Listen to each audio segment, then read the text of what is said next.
நான் டாக்டர் அபு.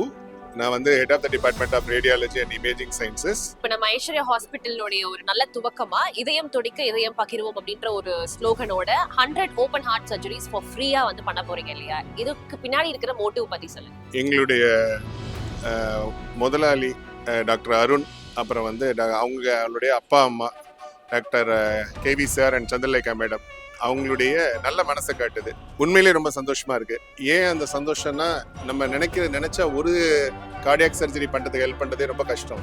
ஒரு 100 சர்ஜரி பண்ணி மக்களுக்கு ஹெல்ப் பண்ற இடத்துல நானும் ஒரு பார்ட்டா இருக்கிறேங்க போது, ஒரு சின்ன பார்ட் தான் அது இருக்கிறேங்க போது எனக்கு ரொம்ப சந்தோஷமா இருக்கு. சோ உங்களுடைய ஹார்ட்டோட நல்லதுக்காக நீங்க என்னெல்லாம் சார் பண்றீங்க? சாப்பாடெல்லாம் வந்து முடிஞ்ச அளவு 7 மணிக்குள்ள நான் நிறுத்திக்கிறேன். கார்போஹைட்ரேட்டை எவ்வளவுக்கு எவ்வளவு கம்மி பண்ண முடியுமோ அவ்வளவு கம்மி பண்ணிட்டா நல்லது. Please respect your body. உங்க பாடி வந்து ஒரு குப்பை போடுற இடமா மாத்தாதீங்க. அதை வந்து ஒரு ரெஸ்பெக்ட் கொடுங்க, அதுக்கு வந்து நல்லது கொடுங்க. அது வந்து உங்க பேச்சு கேட்கும். இதயம் துடிக்க இதயம் பகிர்வோம். நலம் வாழ என் நாடும் என் வாழ்த்துக்கள்.